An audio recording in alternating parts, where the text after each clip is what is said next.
Okay, so Tailworlds have gone ahead and released their brand new dev blog, basically talking about their release plans for Mount & Blade 2 Bannerlord, as well as the post-launch updates and what they are planning for it, which is really awesome. I want to go ahead and give props to Tailworlds for releasing this. I really hope they continue to do more stuff like this, engaging with the community on this scale, and not just in the forums, which they do a lot of.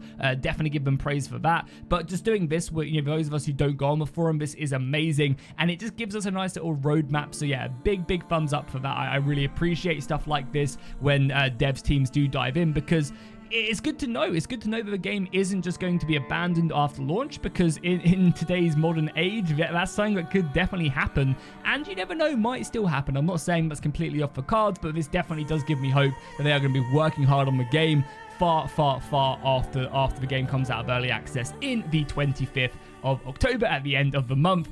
Also, again, another thing to mention as well, if you guys don't know, I am going to be doing an absolute mega stream subathon on the 25th of October. So if you enjoy Bannerlord, you want to see me do some crazy challenges like try all the hot one sources, and yeah, tons of other stuff which we got planned. I won't spoil it all. Make sure you subscribe to the channel and tune in on launch day. I'll also be doing giveaways as well, so if you want to win yourself a key to the game, whether it's on Steam or also on console, you can definitely tune in and have a chance of winning that. But in this dev blog, we got more information about what's going to be coming in the release patch. Not everything, of course, but we got a little bit more, I guess, glimpse into some of these features. We also got to look at some of the stuff that they are planning for post-launch as well. And some features that I didn't even think were going to make it into the game have actually now been, I guess, announced. And I think if they've announced it, it is very likely that it's not going to be scrapped and is going to be a feature that is, yeah, gonna definitely make it in. So onto the road to release. So basically talk about almost like 4 features, I think, that are going to be making it into the release patch. One of them being a banner formation. So these aren't just the normal banners for the units. Like I think you can see off in the distance in this screenshot, some soldiers kind of, I'm not sure if that's part of the weapon or whatever. These are going to be special banners that you give to your AI commanders or companions. The AI are going to use these a lot as well. And these are going to give bonuses to your factions, which is actually, or to the formations that they're actually a part of, which is really cool. I've been wanting something like this for a long time, and more ways that you can basically diversify your army from the AI's armies is definitely always a plus in my books. I want to be able to invest in my army and improve it, whether it's through banners or additional stuff that you can maybe do in the future would be amazing. Because I want, if my army's been campaigning for years on years, I want to be able to show that, and I want to be able to have that force being like the elite Varangian Guard or something. So yeah, being able to boost their stats with these special banners is going to be really cool. And imagine if you get like a banner for, like, I don't know what these bonuses are, but imagine if you get like a reload speed banner for Battalion Thanes or something. My god, I think I just threw up a little in my mouth. So yeah, that's going to be the banner formations. These are going to be equipable, as I said, and every single faction has different ones. Again, this is also be exciting for modding as well. Modders will be able to take this and hopefully really run with it. Like, imagine having the Imperial Eagle in in Eagle Rising, and you have to defend that at all costs, and maybe if it gets taken, a quest pops up and you have to go in to reclaim it. Something like that would be absolutely crazy. So as well as that, we also get more information. There are something along the lines of 53 new towns and unique settlements in the pool right now, and they're planning on expanding that with more settlements, battle terrains, and also going to be taking a look at locations like hideouts, which is cool. I've got over 1,000 hours in the game. I'm definitely not your average Bannerlord player, so it would be great to get stuff more hideouts. I've played the same hideouts for about 50 million times, so it'd be very cool to get more of them, more additional stuff, just to spice it up and keep things different. The most recent battle maps we've had as well have been great. I've played a couple Siege, some of them are new Siege maps, and they're really good. Definitely impressive stuff. One of them especially is like almost like a Constantinople long wall, and it's quite deep in its defense of the walls, so you can have a lot of soldiers up there, which I think makes for a great battle, especially when you're breaching onto the walls and there's great kind of cover points for defenders. And that'll lead us on to our next thing as well. They've gone back in and really improved the way that the AI fights, which is cool. They've made it, again, you'll be able to see the GIF on your screen right now. They've made it so instead of the AI just like sprinting forward and just like smashing into one another, they're much more passive in that sense. They're gonna basically wait for their turn to get into the front line and fight, which I think will make for way better combat, especially in sieges. It's going to help pathfinding up massively, so that's really impressive, and yeah, definitely a big win in my books. They also go on to talk about as well that they've improved audio. Again, you can guys take a quick listen to this. You probably are aware that I am Arzikos. I'm not sure why you have sought me out, but know that my old life as an Imperial lapdog is over. So again, that is of course part of the main storyline, and I would imagine, they don't say it here, but I imagine that storyline has been completely finished. All the voice acting and everything will be in it. Again, it'd be kind of weird if the game did release without that main storyline being fully completed. So yeah, I would assume that that has been implemented, especially kind of with some cutscenes and stuff like that. We also do have now really kind of giving players a path to do if they want to do that. Obviously, you can do sandbox, but you can just go in and complete the main story and have all that stuff done, which is good. They also go ahead and say conversations in general are going to be way more beneficial, with more updated facial expressions and stuff, so no longer getting the death stare from Durhart as often if he likes you.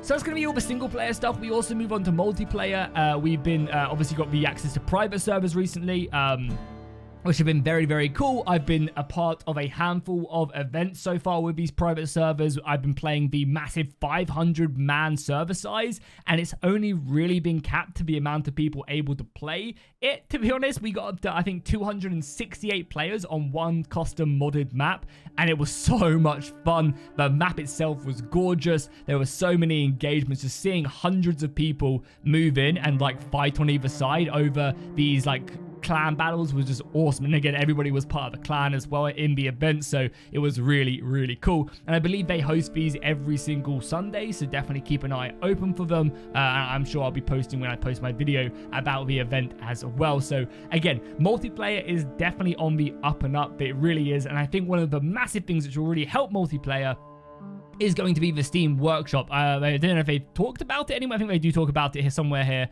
But yeah, basically the Steam Workshop is also coming as well. They are currently testing it with a handful of people. Yeah, once that is done, it's going to be really cool. I can't imagine, do they mention it here at all? Yeah, here it is right here. So they're currently testing the Steam Workshop with a handful of trusted testers of the community, and basically it's going to be available in the near future.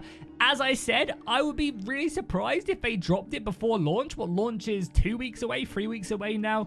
It would be kind of counterproductive, I think, to drop a Steam Workshop before that, because everybody would be updating their mods for like 1.8.1, and then obviously the Steam Workshop drops, and then the release patch drops, and all the mods are broken. I think it'd be much better for them to wait until launch, drop that patch, let all the modders upload their current release patch mods to that, and then move forward. That way the workshop doesn't get cluttered up with all that stuff.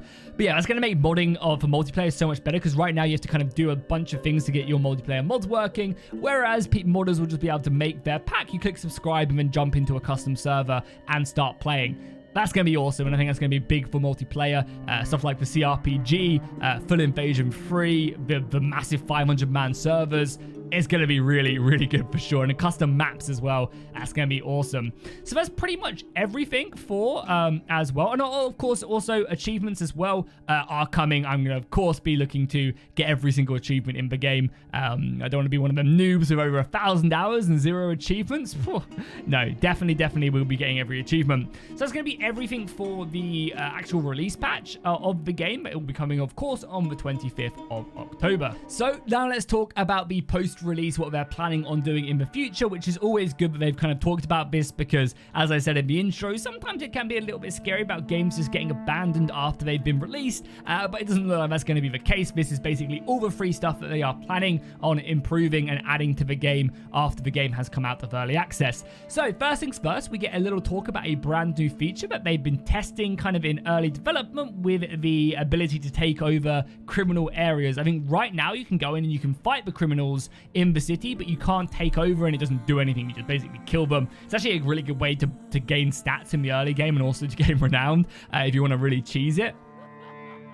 But basically what they're planning on doing is giving you the ability to, once you clear out these gangs from the cities, you'll be able to take it over and it will basically act as like a workshop or a caravan, earning you passive money and allowing you to basically build a bit of a criminal empire, which is really cool. I hope it isn't. It is kind of sounding like it's going to be a bit passive. You know, with a workshop, you basically just buy a workshop and then leave it. So hopefully they do expand upon it and, you know, actually make you have to defend your turf or give you abilities to run certain missions from that, you know, if you own it. That'd be really cool. I'd also love to see workshops and caravans be expanded as well. Like, why can't I go and supply my workshops with goods, and why can't I then go sell the workshop, you know, items myself? But I know there's some mods out there that do that, but that would be really cool. Why can't I, you know, upgrade them? That'd be cool. So yeah, hopefully they do take a look when they do this kind of criminal side of things, and they really do expand it and kind of add in stuff to the other forms of passive income. But this is good, you know, it's a nice little addition to the game, and it's a completely different style of playing than just kind of, you know, being the good guy all of a sudden.